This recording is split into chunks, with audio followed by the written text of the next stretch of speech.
All right, and we're up and live. So as you guys can see at the bottom of the screen here, that's not Dennis. There we go. No, I'm This is not. Jonathan Weber. You've been one of the, I would say, probably first or the most recognizable listener that I know of. You reached out to me really early on in the process. That's all those DMs. 1 hour. What's up? I said that's all those DMs I blow you up with and asking you 1 million questions.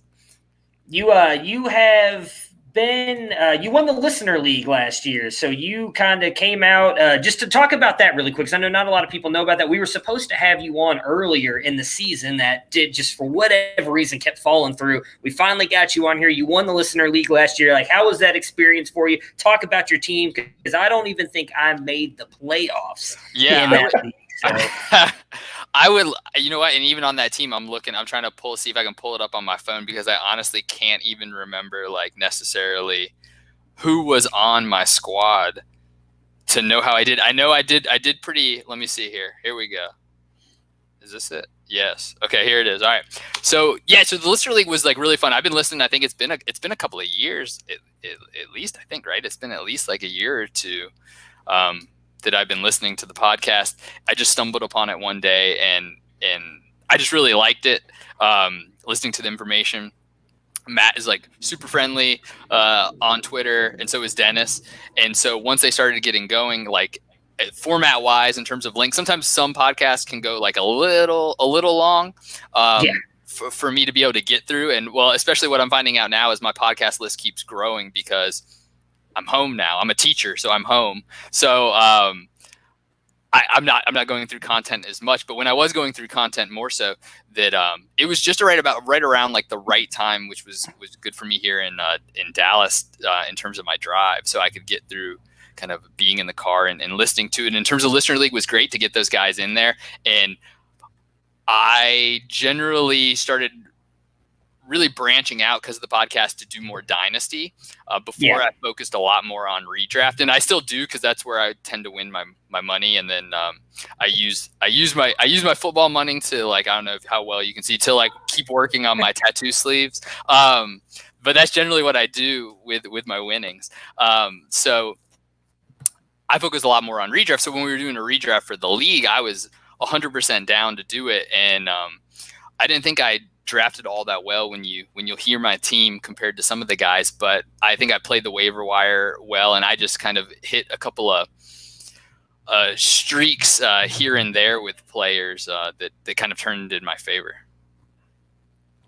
Yeah, tell us about your team. I was trying to pull mine up, but I cannot find. There we go. I think I actually found it now. Tell us your team, and then I'll just kind of talk about mine. That I had high hopes for my team, and it just it shit the bed. I did not even make the playoffs. I can't even. I'm trying to pull up, if I can, the standings here.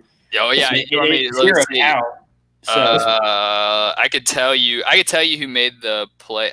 Let me see if you made the playoffs. I'll tell you. I know I didn't. You did not. You did not make the playoffs. I didn't. Yeah. This brings us right back to the fall when we'd spend our Mondays having a well of sadness about our teams. That's I'm just staying on brand with the Browns. Exactly. All that big talk in the preseason, and then just completely failing the rest of the year. That's what my Baker shares are hurting right now in Dynasty. Yeah, so I had Ryan Fitzpatrick, Marlon Mack, James White, Julio, Michael Thomas, O.J. Howard, Golden Tate, Kenny Stills. We had a kicker and a defense, so like I had Koo for Atlanta and the Redskins defense, and then my bench was Wentz, DeAndre Washington, Naheem Hines, Patrick Laird, Goddard, and the Vikings. Okay. See, that's not that bad. I finally found here the list. So now I know I didn't have Todd Gurley because I did not draft him, but my team ended up being Baker, Gurley, Aaron Jones, Kenny Golladay, Odell Beckham Jr., Mark Andrews, Sterling Shepard, and then Gerald Everett. And then my bench was just complete crap. So I was relying on those guys, and it did not end up being a good year for me at all. I was trying to see if I could find what my actual record was, but it's not. It just playoffs. Ryan Fitzpatrick shifted so many performances. I'm in a super flex league where my team sucked, and I was very excited because I had two other teams that ended up sucking. I have their first round pick, and for one glorious stretch, it looked like I was going to have picks 1, 2, and 3.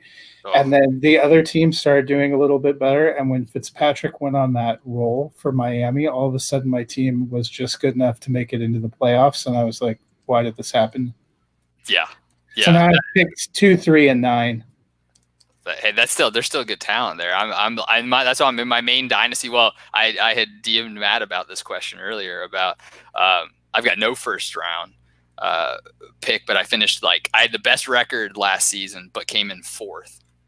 Best regular season record, I think, by a pretty substantial margin, and I ended up losing in the playoffs because I ran into, I think, Derrick Henry in the playoffs, and then he just destroyed me. The playoffs are his Derrick Henry. He's a friend of the podcast. That one. Yeah. I should go trade all my guys. Friend of the podcast. Yeah, exactly. Yeah, of course, friend. Oh, God, it's so weird with the camera. Friend of the podcast. I was hoping to ask Dennis and Matt their opinions on this. Dennis is not here, so go ahead and hit Matt with this trade question because I actually haven't looked at it. I saw it and I was like, you know what? Let's save it. We'll talk about it on the pod. So let's talk about it. You got a trade offer. Is that in this league that you were just talking about? Yeah. So this is my more long-standing league. Actually, John Bosch was the one that kind of had set the stuff up, and then we all ended up in this just a bunch of people all over the country. I think one couple people maybe in Canada as well. It's my more long-standing league, and we just drafted. We decided to do another super flex, so we sort of combined the leagues. The one's a half point PPR, not a super flex, and then this other one we just drafted was a super flex, but we've combined them to where essentially you're if you were to leave or whatever, you have to forfeit both teams. If you leave one of the leagues, you got to give up both of them. That was a new rule that we voted on. But so this is the team. I could tell you my team, and then you can tell me what you think. But I've been trying to get rid of. I got Matt's boy Singletary through a trade. I got rid of Gurley and one other piece. I think Robbie Anderson, and I might have had to throw in a first somewhere along the lines. I can't remember, but I ended up getting Singletary, and I got Ingram, and I got T.Y. Hilton and Edelman, and I got those are all kind of the newer pieces I've acquired. But I'm very nervous that Buffalo is going to draft another running back and basically kill his value because I see a ton of mocks, or I've been reading a lot of mocks where either Akers goes there or maybe CEH, but that seems like that might be. I think he might go before then, but Akers tends to be what seems to be the consensus if they're gonna do a running back that early. So my dilemma is, I thought I had a deal in place for Singletary for Terry McLaurin, and I was all on board, and then that got pulled.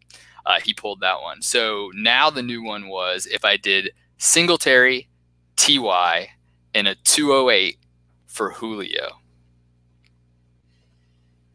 Oh, see, because is Thielen not in it anymore? No, so I tried to get Thielen. I tried to move Thielen over TY, but gotcha. he wants TY. I feel like that's a lot for a guy for Julio that might be just done after next year. I mean, he's a beast, but yeah, I mean, you're giving up, in my opinion, your running back and your wide receiver depth on top of the 2-8, which I don't really know. We talked about it a little bit last night. I don't know how the draft's going to go now with these rookie drafts, especially with we thought these were going to be deeper than they were earlier on, where now it seems like the talent may be thinning out a little bit. So 2-8 may not be that bad. But right. Giving up a guy like Singletary, who as of right now, as you point out, is going to be the workhorse. We don't know if that'll stay that way, but he is.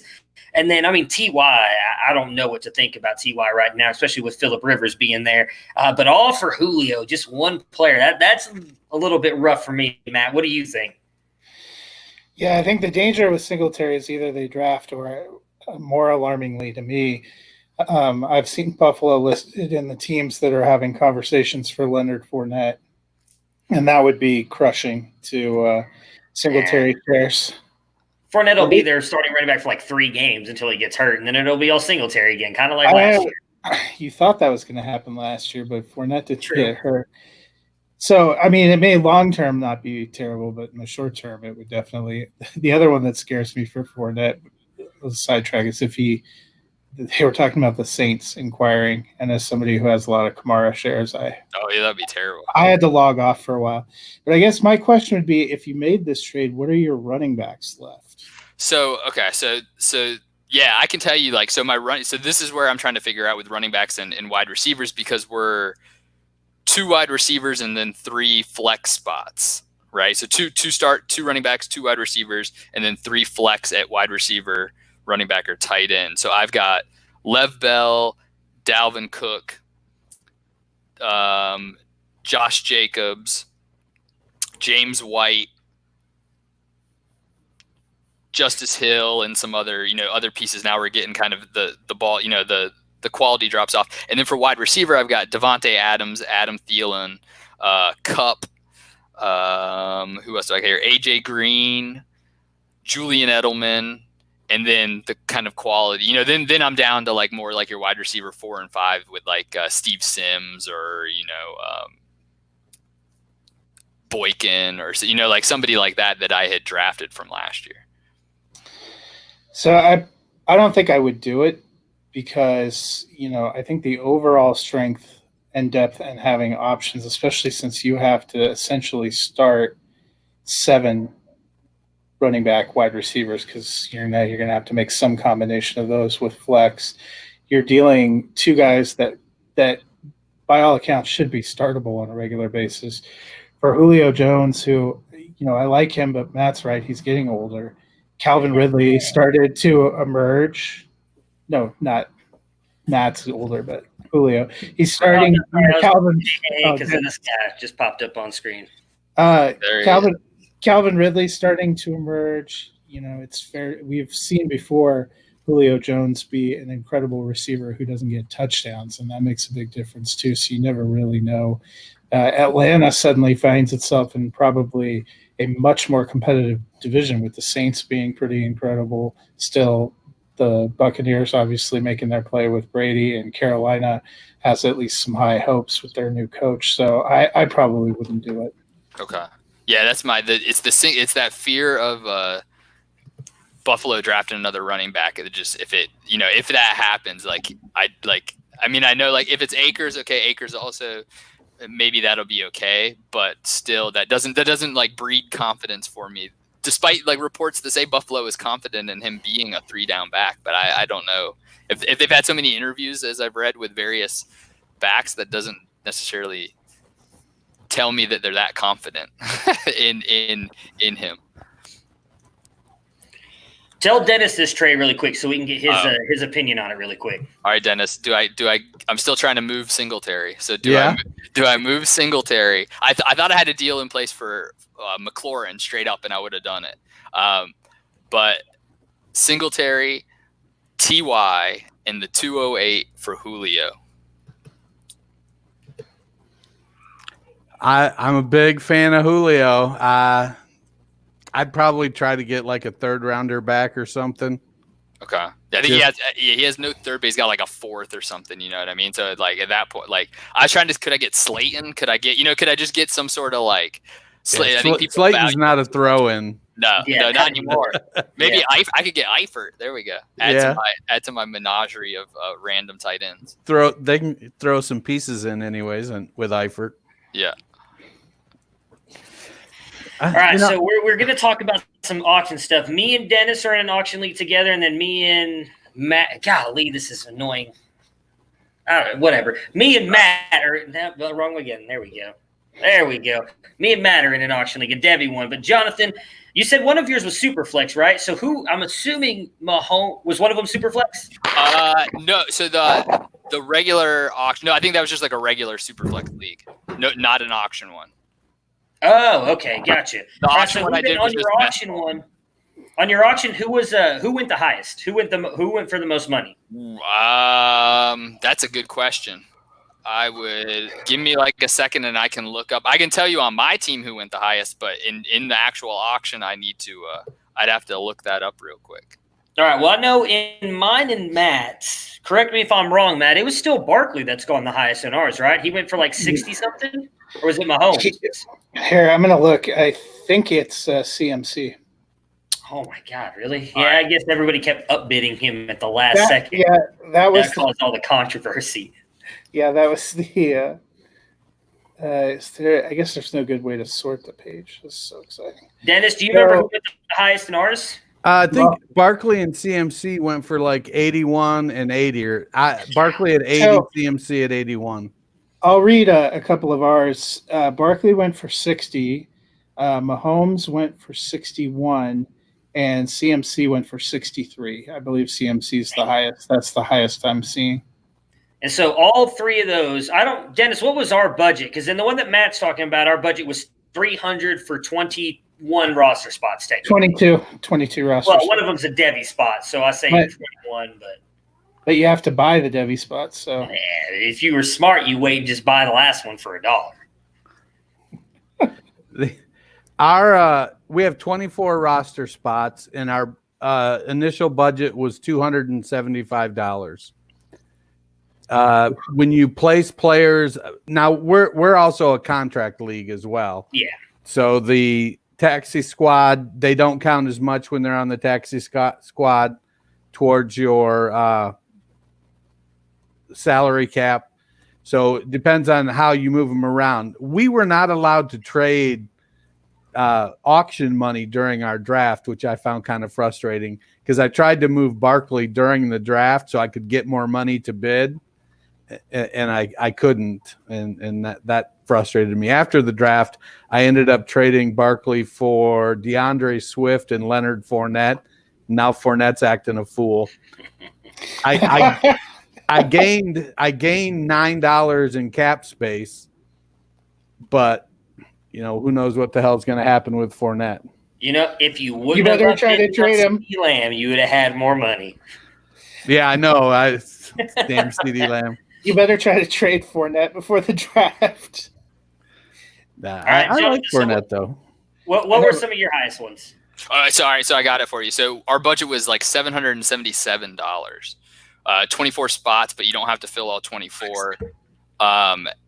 Lamar and Mahomes and CMC all were like, those were the three highest. Lamar at 181, Mahomes at 176, CMC at 176, and then Kyler Murray at 170 and Barkley at 166. Was it Superflex? What was the cap again? 777. Okay, that makes a little bit more sense now. Man, still, that's a lot of money. So it has to be Superflex, right? Because let me look and double check on that. Why would you go ham on a quarterback, even if? Patrick Mahomes and Lamar were kind of outscoring everybody. I mean, Lamar gives you that extra rushing yardage you really don't get from anybody else. Let me look and see if I can throw it up. Let's see. I'm looking to see. It's like a half point PPR. It doesn't. I think you can just play as many QBs as you want. I don't think it's necessarily like because it's a best ball style, so there's no there's no like roster construction, like however you want to roll. Oh, well, that makes more sense. Yeah. Because if you had a couple of giant quarterbacks and they both scored for you. Yeah, exactly. Did you have rookies available in yours? Or are you guys doing? Yes, they were there. Yeah. They were there. Yeah. So who was the highest rookie that went? The highest rookie is. Let me look here. So I think for ours it was still CeeDee Lamb, wasn't it, Matt, or was it Swift? It had to have been one of those two. I know the others didn't go, or maybe it was Taylor. Actually, I think Joe Burrow went for 50-something. Yeah, Burrow was the highest for us, 105. God. Yeah, I'm gonna look. Justin Herbert's where it's at, people. Oh, what did you guys think about this Burrow kid? I don't know. Dennis got me. He told me to get Herbert in my like Superflex with my standing. Good job, buddy. This guy, so I got him as one of my QBs. They're stealing my thunder there, but In ours, Burrow went for 45. I'm trying to find Lamb. I think he was the highest because I know Taylor and Swift were both in the 30s. Lamb was 32, I think. Judy was 30. Right now. I do not have a third quarterback in ours. Yeah, I don't. Oh, I think I got 4 because I think I took Jordan. I think I took Justin Herbert in mine. I don't know. I was trying to pull it up really quick. I keep pulling up the wrong league though. I'm in too many leagues. It's very No, you have 3. You have Darnold, Herbert, and Mayfield. That's perfect right there. I got 2 MVP candidates in Herbert and Mayfield, and then Darnold will just be sitting on my bench whenever I need him. So hopefully it doesn't get mono again. I don't need him. That's what this guy's for. MVP 2020. Hey, I've been buying a lot of Beckham, so let's hope. Oh God! Before he gets traded. No, don't say it. Don't put that juju on me, man. I've been fighting that battle all fucking week with that crap. He's not going anywhere. If they're going to trade him on Thursday, and you guys are going to see an epic meltdown on this podcast live because he's going to get traded for like a 1st round pick and an 8th round after pick. you spent $48 to get him. Yeah, I know. Oh, you should have seen the other one. That's the bad thing is so many people because obviously in the 2 Debbie leagues that I created, it's all like listeners, so they know I'm a big Browns fan. Motherfuckers were upbidding me on every Browns player, and I'm trying to get all of them. I spent 40 plus on Beckham. I think Baker cost me 40 plus in both of them. Nick Chubb 30 plus. So yeah, it is what it is. Though I'm still good. I hope. I don't know. My one team is horrible, but give us kind of a breakdown of the rest of your team really quick on that in that the auction one. In the auction one, yeah. And I was just gonna let you guys know the next like highest rookie in that auction was Taylor for 89. Yeah, it makes sense. He's kind of the number 1 it seems at running back for everybody. Yeah. So in mine. And I just spent my last dollar today.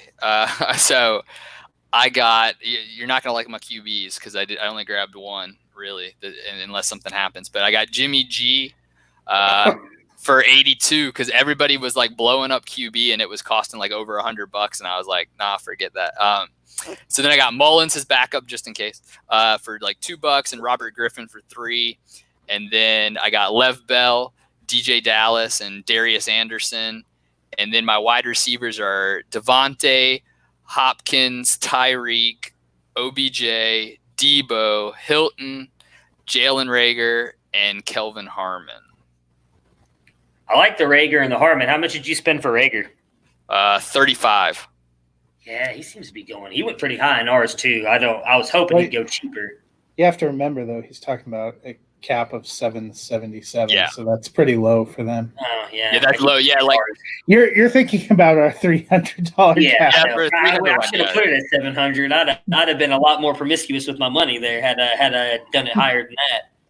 I should have done a percentage breakdown for you here. Yeah, like I mean, so like Adams, like Devontae and Tyreek went for 115. Okay. And I got I got Hopkins for 105. I mean, that's good. I'm trying to think of what. So it's like I was trying to pull up mine to compare, but I am bad with math, so that's not going to help either. I'm not going to understand anything when I tell you guys this, but like I think in the one that me and you are in, Matt, I got Odell and Hopkins both for $40 each in a 300 cap. I believe that's what I ended up getting both of those for. Here, I'll look it up. So I'm pretty sure Matt's going to come prove me wrong. I'm going to end up spending more money than I thought I did, but yeah, I spent 55 on Hopkins in our draft. I think Hopkins was 40 something for it. So yeah, here's Matt's auction in our league. You got DeAndre Hopkins for 40, Odell Beckham Jr. for 48, Jordan Love for 10, Mark Andrews for 27, Nick Chubb for 34, J.K. Dobbins for 35, Baker Mayfield for 40, Kerryon Johnson for 10, and T.Y. Hilton for 6. Sounds like a lot of homer picks in there. That's a lot of money on those Browns and Buckeyes players. That's for sure.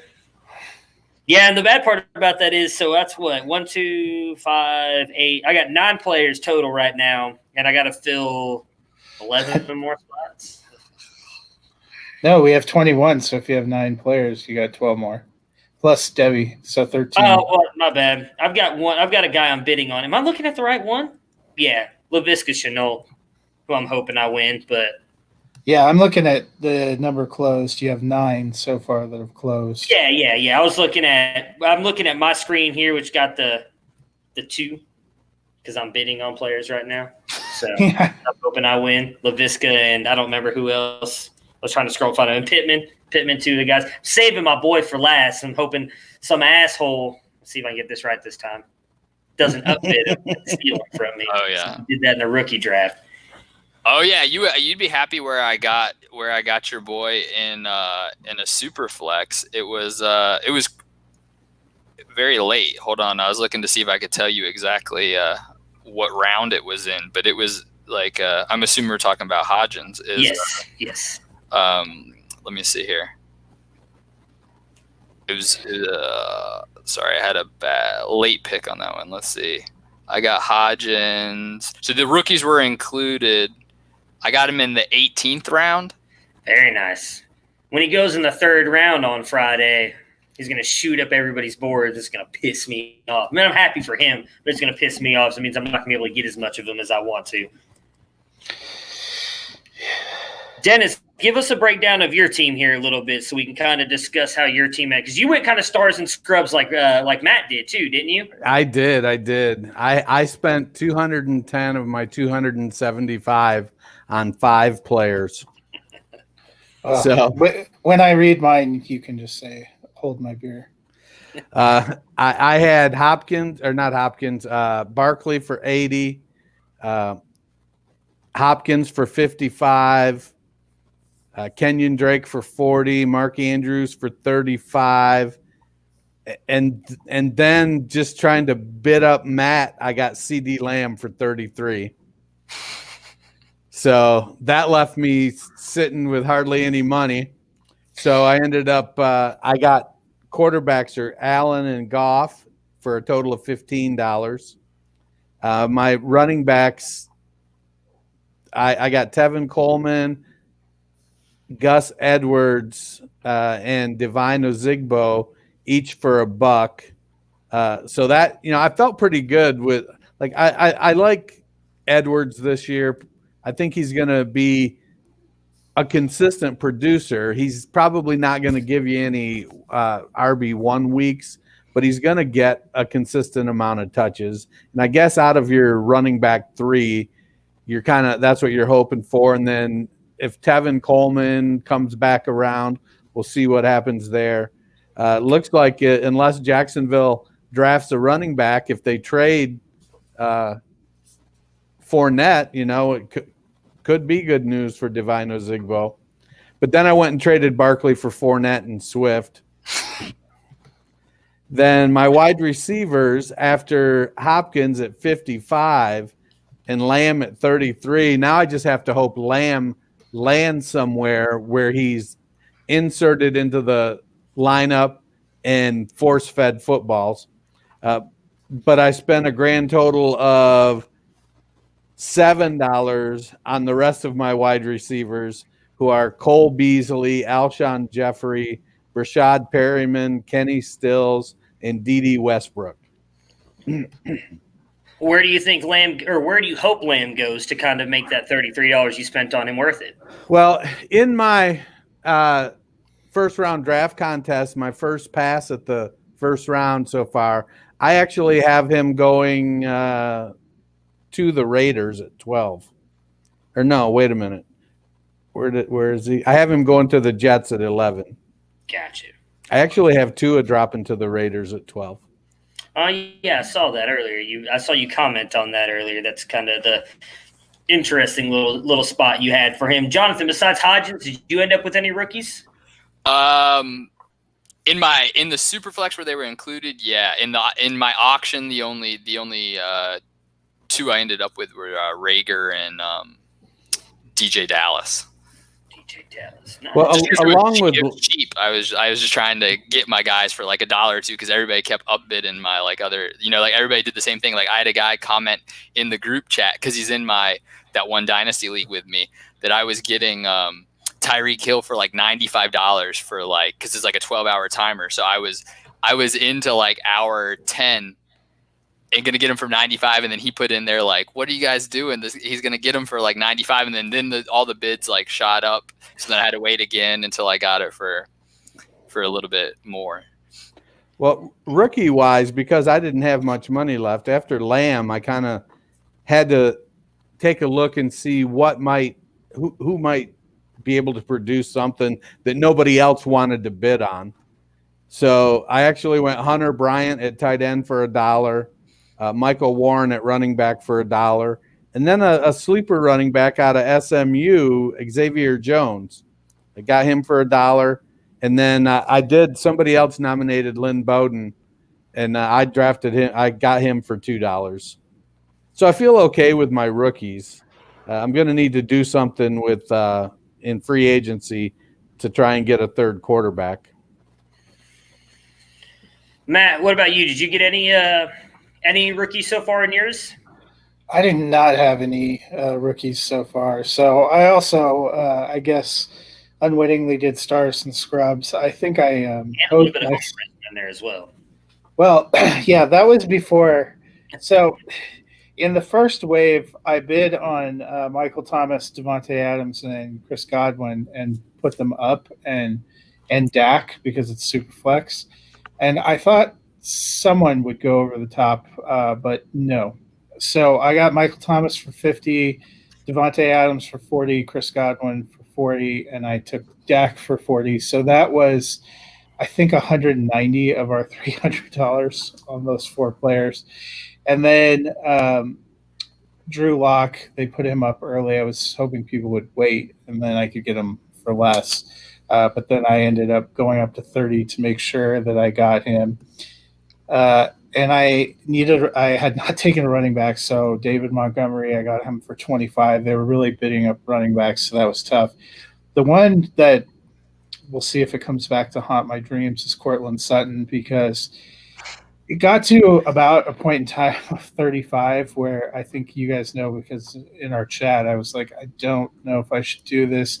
No, you shouldn't do it. You shouldn't do it. And then the guy that had him at 43 was just talking about him being the greatest player, and that I just didn't have enough belief in him. He actually apparently thought his bid had closed, but that was enough. I went back and took him for 45, so that was rough. So really having to bide my time now. I got my Debbie pick, 110.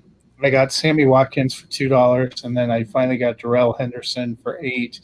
So I have a second running back. I'm pretty close to closing on Lindsey for $5.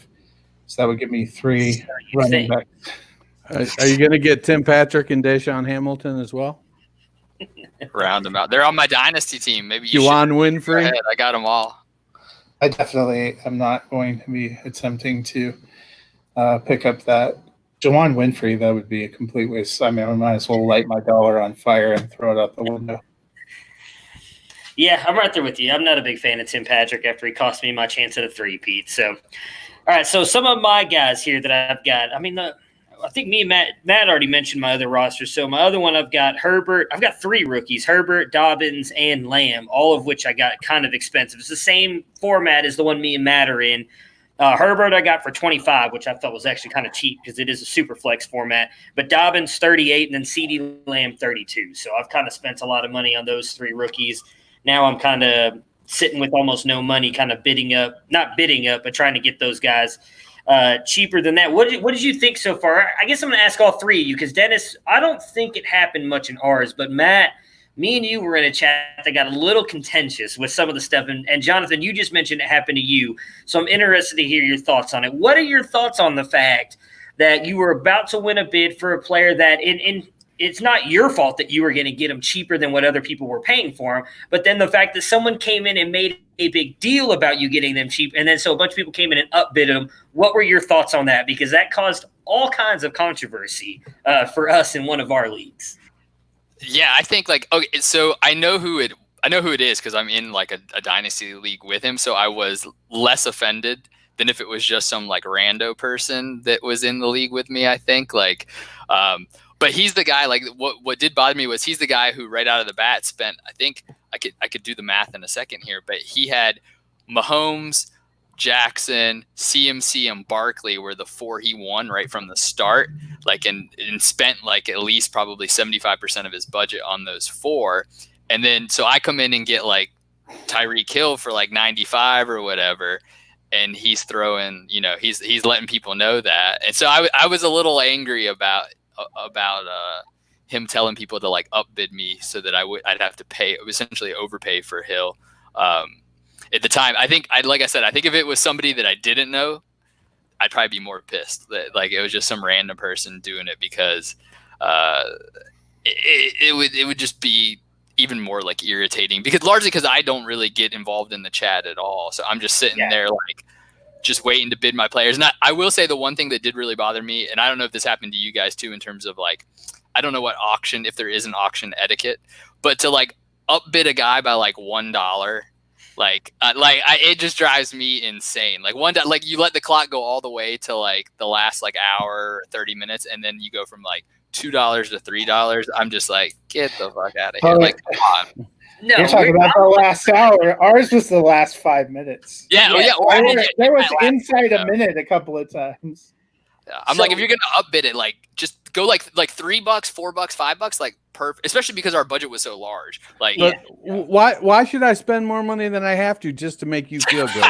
It's not that. So here's where I kind of agree with Jonathan on this, because it did happen in our Devi one, and one of the victims was me, and I called it to Matt. I told him it was going to happen. So before I had bid on Zeke, and like Barkley and CMC had both gone for, Matt mentioned earlier, like 60 and 70 something dollars. I bid on 63. Yeah, and I had bid on him, in all honesty, not wanting him. I was hoping that someone would pay a bunch of money, kind of waste their money on him. I was going after guys like Nick Chubb. I knew I wanted Dobbins. I was going to go after a bunch of rookies. I think I got Vaughn in that one too. Like I tried to go for a bunch of rookies. So with 5 minutes left, Zeke was on there with, I think, $40, and I was about to win him with 5 minutes left at $40. And I told Matt someone was going to do it, and some guy did. He bid him up $1. No, I think it was $5. I'll take that back. I think it was $5. Right. Yeah, I went to 45. Yeah, but he only did that because he's like, well, I didn't think it was fair that you were going to get Zeke that cheap. And I'm like, like, really, bro? Like, if I could punch you through the group me, I would. And then he ended up winning him because I wasn't going to bid anymore for him. I'm not going to upbid. And I wasn't going to bid because I didn't want to win him at that money. I would have taken him at 40. I wasn't going to go to 45. Yeah. You know what that's called? You seem to be kind of the guy who wants to play the villain there, and you're gonna, if you could, upbid 50 cents on the dollar if you could. But that's I think called creating rivalries. Yeah. It was only happening, though, I noticed, it seemed like, with the running backs and a couple of top-tier quarterbacks, because I was surprised, honestly, that nobody made moves, against the top-tier wide receivers for a while. We've seen a little bit more action on wide receivers back and forth later, but I thought for sure somebody was going to go for one of the guys I had floated through, because we were making jokes about it. A lot of players that went after are going for more than Devontae Adams or Chris Godwin went for, and Michael Thomas, in terms of those top tier dynasty assets, going for 50 seems pretty good when you're talking about the quarterbacks. We're all 60 plus. Carson Wentz went for 55. We've seen like Joe Burrow go for 45. We've seen some even second tier running backs go higher than that. So that's been kind of interesting to me. Yeah, that's why I thought getting Baker at 40 and then getting Jordan Love. Jordan Love was the really interesting one for me. And I think I kind of slid him in there. I did it early on when there was still a lot of people bidding, and I only bid $10 on him, and I won him. And I do think he has to progress. I don't know if he'll be a starter this year, but once he becomes a starter, I think I literally just stole a player in the Superflex format. So I was kind of happy about that. Jonathan, who's a player that you feel you might have stolen in your auction league? Man, in my auction, let me look. I think it's going to be. I think Hopkins. I think Hopkins at 105. It's. I did the math earlier on percentage just so we could, in case someone's really nerding out on like stats. But like it was 13.5% of my budget on Hopkins, right, for 105. And you got guys like Michael Thomas, like Matt was mentioning, like in my league, I think he went for like. Now, it's just like a redraft, but like I think he went for like over $150 or something like that. So to get Hopkins and have Hill and Adams all within like a couple dollars of each other, and there's a big gap between.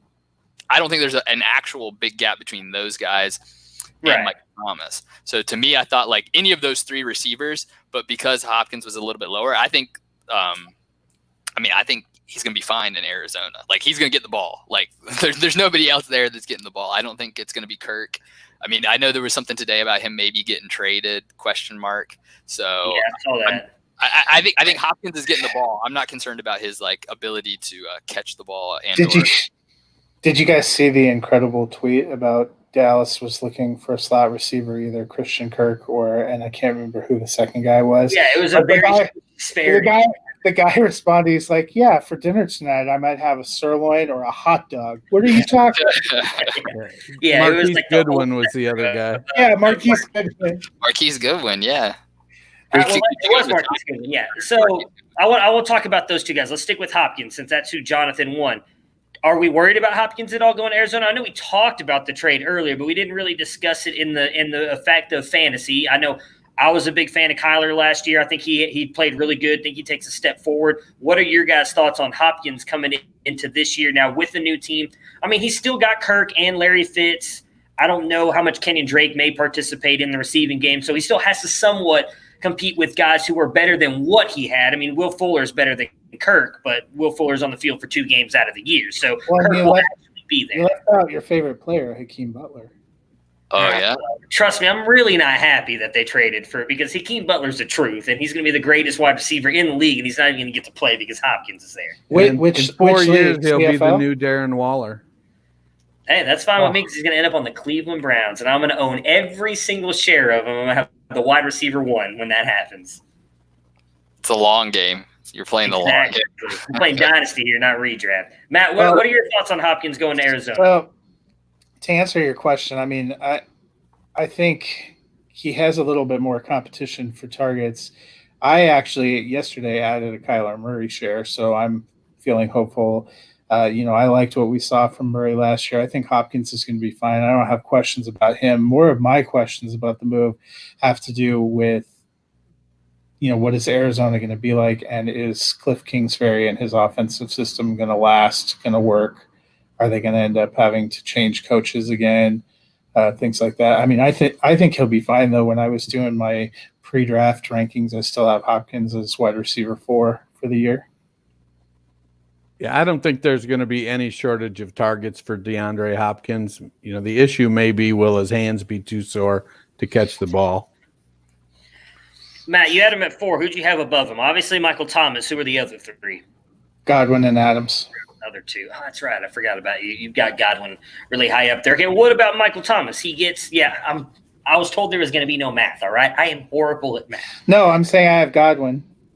Oh, yeah, I know you do. Yeah, you're a big Godwin truther. I know. Oh, yeah, I don't know about you that. spent $180 out of a $300 budget on him, right? Something like that. He was the only one of those 3 receivers I wanted, and he was the only one I had to compete back to get. It bit me in the backside so hard. Is anybody worried about Emmanuel Sanders going to New Orleans and taking some of the targets away from Michael Thomas? Nope. No. I would say I think if anybody still takes quote unquote some of it, I think actually Cook may be more so than Sanders. Cook at and least in the end zone. You know what I mean? Like more so than anywhere else. Yeah, I think Mike will have close to his target share, and I think the rest of the guys are just fighting to divide it up. If anything, it might help Thomas, because if you think last year, Thomas was getting triple, double and triple teamed because there was nobody that anybody else thought was a great receiver on the other side. Sanders, it didn't matter. Yeah, and it didn't matter. And Sanders you have to actually cover. So, the greatest thing for Michael Thomas will be if Sanders burns a couple of people because they leave him alone early in the season, and then it'll open up things for Thomas a little more. All right, so what was your overall thoughts on your auction draft there, Jonathan? Like, how did you like doing it? It's something that I've actually enjoyed doing more than actual startup drafts. I don't know about this guy because he was kind of hesitant about it. I don't know if he's enjoyed the auction experience that much this year, but what were your thoughts on it? I liked it. Would I do it? Would I do it again? I might do maybe one more, but would it supplant either doing Superflex tight end premium? Now I'm sort of getting a little more into that, even though I'm fading tight ends terribly, and it's probably going to come back to bite me in those leagues. I don't think it's piqued my curiosity enough to kind of continue with the auction. I do think it's an interesting format, but I think I prefer doing I think doing Superflex Dynasty, to me, I know I might be a little kind of behind the times in terms of the curve for what's going on, but just a normal standard kind of snake draft. Matt, what about you? Auction's not my favorite format. Yeah, And I knew that's where you were going to go with it. This has done little to change that. I mean, I just don't. So, we've obviously done mocks and stuff, and you can tell when it gets to me, I make picks pretty quick because I'm watching the board and I have my selection. It just, my entire strategy and thinking for doing it is thrown off. And honestly, if we were going to do an auction again, I think I would have done better with a regular auction where you're doing it, you're watching the clock, you're watching one at a time, you're keeping track. The 24-hour thing and having 24 bids open, it threw off my tracking. And I think that's where we saw some people early in the draft slip through. I don't think people realized some of what the bids were on some of those players. Because I told you before, some pretty decent tier, like Tyreek Hill went for sub $40. So did Julio Jones went for $35. DJ Moore went for $35. People were not ready. I think we're still trying to adjust, and that's me. I've never done an auction slow draft, so it was kind of wading into a different kind of experience. Yeah, that's why I kept nominating all those top guys right at the beginning. I mean, this is only my second one or third one, maybe. I just had done one, obviously, with Dennis that we were talking about. So that's why I was nominating those guys, though, because I knew people would be – I mean, I even said it in the chat. I gave everybody the chance to not do it. It's like, don't upbid players at the beginning because you're going to end up screwing yourselves. And now most of the teams are sitting there with like $20 trying to fill 10 spots, and it's not going to work for them. Dennis, what was your kind of overall experience with the? I know it's a little bit different because we have to do contracts with it, which I still haven't looked at because I you were promised there would be little math. So trust me, yeah, the math part's not good with me at all. I've done auctions before, and I'm usually really, really good about determining what value I have on players. This one is a contract league. For whatever reason, that got in my head, and I did not prep for the auction part of it with the player valuations because I was so trying to get my head around the contract part of it. And I don't think I was really prepared because usually I will usually if I put let's say Saquon Barkley, his value to me is $60.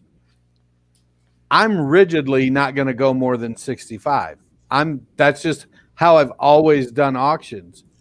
But I hadn't done an auction in a few years, and I got so wrapped up with the contract aspect of it that I did not have a good foundation for how I was valuing the players. I don't hate my team. I think like Alshon Jeffrey is somebody, he could catch 70 passes for 1,100 yards and 7 touchdowns this year.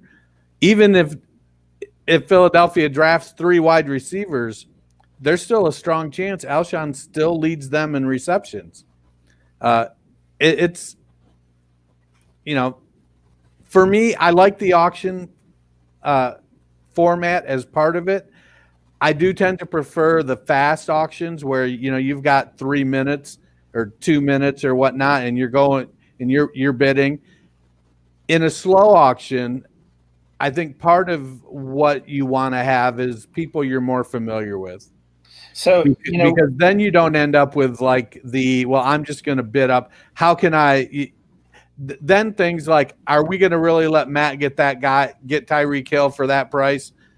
If everybody knows each other or is at least acquainted, then it's more fun as opposed to being kind of snarky. See, what it made me think of is probably one of the reasons that I struggle with auctions, probably some of the stuff Matt talked about with getting suckered into getting bid up for your guys. Like I have a friend who, I used to play with that I met on Fantasy Life app, Mike. he loves auction drafts. He doesn't have a favorite NFL team. He doesn't really have a team that's his team. He likes following football in general, and he loved auctions. And I think I understand more why auction worked out well for him, because he didn't have that emotional investment. Like, I hosed myself because I spent $75 of a $300 budget, so I had to have a Bronco stack.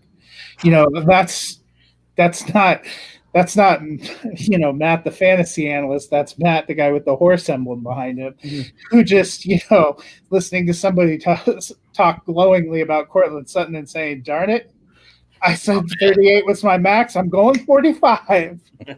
Yeah. And I probably would have gone higher too. I was thinking to myself, I was rationalizing, I'm like, if it gets to 55, I'll have to bail out. But I can't even imagine how I would have screwed my team even further. I think that's part of the hard. If people know, obviously everybody knows us and some of our fandoms, and they were bidding up some of the Cleveland players or some of the rookies that Matt wanted. I think that's part of my struggle. There's random chance guys snipe you or whatever when you're doing snake draft, but it doesn't feel quite as brutal as the auction where you're self-sabotaging. Yeah, and I think that's the same. Like, I don't really have necessarily a favorite like NFL team or anything, and I honestly, outside of playing fantasy, don't like follow too much. Like, I more follow like soccer more than anything else. Ooh. Thank you. All right, and so I'm wearing my Spurs jersey for you. I was going to ask you if it was a Spurs one or not. The Spurs. Oh, this side. I got a hold there. All right. So anyway, but like to that point, I think what happened. That didn't look like a horseshoe. It's not. It's not a cowboy star either, even though I'm over here. Like, I think to me what it was, like, when people started upbidding me was less like my allegiance to the player and more just like an FU, like, all right, okay, I'm gonna keep going. Like, that's where like that irrationality was coming in, was like, I want Hopkins, I want Hill. Like, if we're playing like in my format, at least with his best ball, like Hill could go out there and score like it could be like 5 touchdowns, 1 week. Like, so my initial strategy when we were kind of talking strategies was to kind of, before I knew I didn't necessarily have to fill all the roster spaces, because that's what I was trying to figure out, was how am I going to get like 24 roster spots, and all these guys are like CMC's almost $200. Like, you're thinking like he's already like a third of the budget. Like, how am I going to be able to do this? And my strategy went like right out the window. And once I figured out that I didn't necessarily need to fill all the spots, then trying the more like balanced approach, I was like, forget that. Like, I'm just going like deep on like receiver. I'll hope Jimmy G can, I don't care enough. Can he get just a couple of points? Because like, when you start looking at how everything else falls out for everybody else, once those top players go off the board, like the balanced guys that are remaining, they don't have nearly the ceiling that like CMC or, Hill or Hopkins, if you're going that kind of, you get down into that, more like third tier guy who's still costing, even if it's just half of what you paid for Hopkins, but is he going to outproduce Hopkins for the money that you save just to get him plus? Like, I was kind of along those lines of like, will these two receivers outscore Hopkins, that are kind of left over? And I don't think they will. Yeah, I'm with you on that. So right before we cut out of here, what are your thoughts, Jonathan, on the virtual NFL draft? Are you excited for it this weekend? I think it's going to be a disaster, but based on these early talks, I do enjoy the they screwed up pick 1 today. They picked I saw that, and I saw like who is it that they always give a hard time? Oh, Gettleman for the Giants. Like, it's going to be. It shouldn't be, for the amount of money and IT people that they could get to kind of get that thing set up. I think it's a cool way to do it, especially for, I think, fans at home. I think there's a lot you could do that would be, somebody like me who doesn't necessarily have a team and I'm just more interested in where people land for fantasy purposes. I think there's a lot you could probably do online, the way you set it up, to get more fans involved. Like, I know, for example, as like a parallel, I know like the PGA Tour, right before like everything went whack with all the coronavirus stuff, was interested in doing more kind of like live streaming stuff of that, and like betting components with DK and everything. And I know there's like another kind of golf outlaw tour that's doing something through like Periscope. But I think like with the NFL, there's so many fans and there's so many opportunities in the online platform that they need. I don't know who's in charge of their like social media or that sort of outreach, but I think that could be a way going forward that they could definitely kind of tap into something that they haven't tapped into necessarily yet in the fantasy, like at least within the fantasy component of it. I think you got a lot of people, especially being home, that they could definitely, if you could get like some sort of like inside camera on your favorite team, like Matt, you'd probably be all over. Like you get like a Cleveland Browns camera up in the corner somewhere, like, over here somewhere, and you could watch in the, in the war room or whatever. I think something like that would really entice people that are like super diehards. Yeah, it'd be cool. It would stress me out too much. Just sit there and watch them talk about who they're going to take that's going to be the wrong pick. It's just, I couldn't handle it. I just need to watch it happen once. That way I can just not have to relive my horror the entire time. They should let you like vote though. That's what I think. I want some like, fan interaction, right? Like tell me that's the bad part multiple choice. Browns fans are very fickle. We'll all vote like the wrong player, and then they're going to draft that player, and then we're going to be – we're all going to get mad because they drafted that player when they should have drafted this player over here. So, others that may work for other franchises. I don't know if it'd work for the Browns, though, at all. Matt, Dennis, your guys' quick thoughts on the virtual draft real quick before we get out of here? You guys excited, ready for it? I'll let Dennis go first. I think that the whole technical issues talk is much ado about nothing. I think I agree with what Jonathan said. They've got the resources to do it. And if I'm not mistaken, back in the 40s and 50s and 60s, early 60s, I don't know that they all necessarily congregated in a room or a bunch of rooms together and did it. I mean, it didn't even start being put on TV till the 70s? Actually, I just watched Peyton's Places about the draft. They did kind of congregate in a room, and it was the most boring experience of all time. I loved Archie Manning describing his experience of being drafted. Number one, they called him to like the athletic director's office, and he kind of sat there, and they're like, "Hey, you got drafted by the Saints," and then he went back to class. Right. So I just think. Even we get pictures into the war room. Did I freeze again? No, just static. So we get pictures into the war room as it is.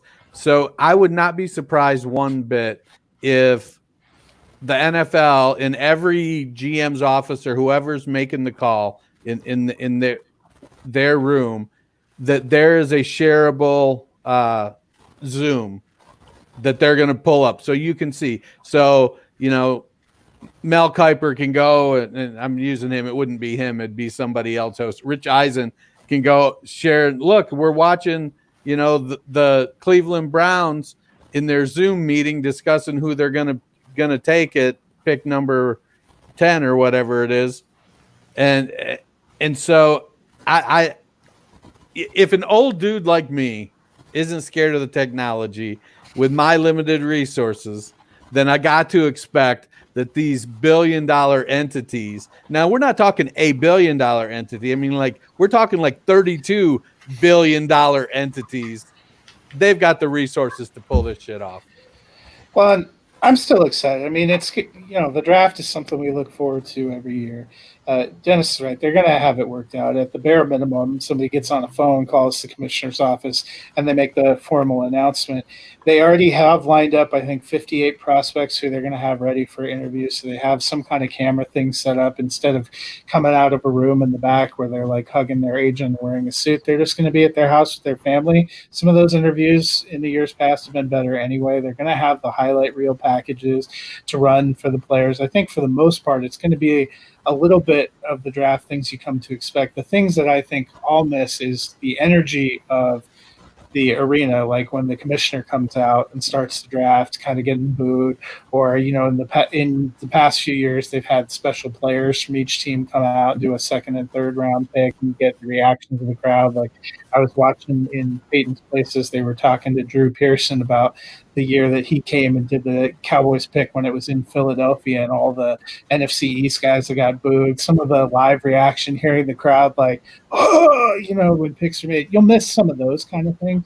But I think for the most part, if anything, seen the ratings numbers for The Last Dance last night, which they said were way above ESPN's even most hopeful projection, shows that we're all starved for some kind of sports going on. And this is as close to a live sporting event as we have had in over a month now.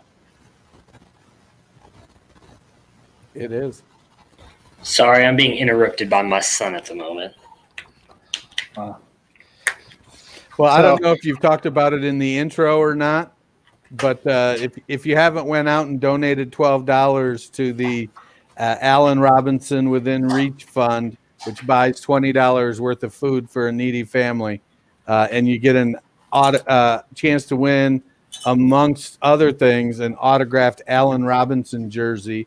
You can check out Tony Dwyer at Commissioner Mister on Twitter.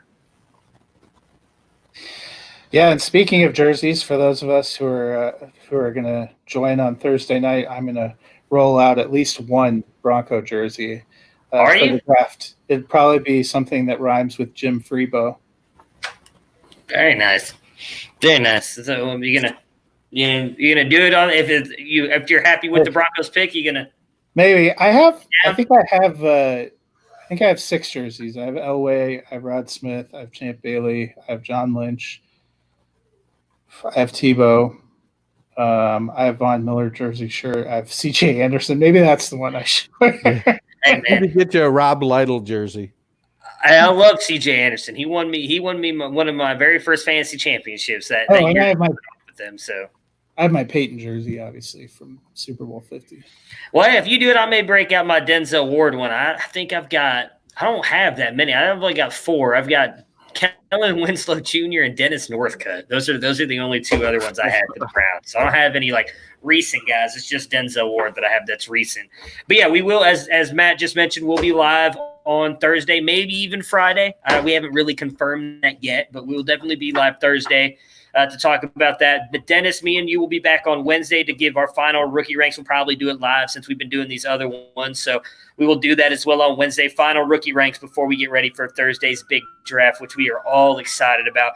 Jonathan, thank you so much for joining us. We appreciate it. You've been one of the best listeners we've had. We appreciate all the interactions. Congratulations again for winning the Listener League. I know you're in the other one. I was wanting to talk about that one, but we've already gone over an hour, so we'll have to bring another you back day. on. Yeah. Maybe after the rookie draft, we can bring you back on to see how your team's kind of finished out. I don't have a lot of rookies in that one. So let's hope they don't do so well then. What's up? I said I think in that one I don't have too many rookie picks. So I think I went more veteran than anything else. Gotcha. Well, hey, just don't snipe Isaiah Hodgins from me, and we'll be good. That's what this guy did. I'll try not to. Hey, you got to do what you got to do. Yeah, I guess so. Well, guys, thank you so much for joining me today. I look forward to talking to you guys throughout the rest of the week. And Jonathan, if you want to jump on with us Thursday, you're more than welcome. If not, enjoy the NFL draft, and we look forward to talking to you again soon. All right. Thanks, guys. I appreciate it. Right on. Take this.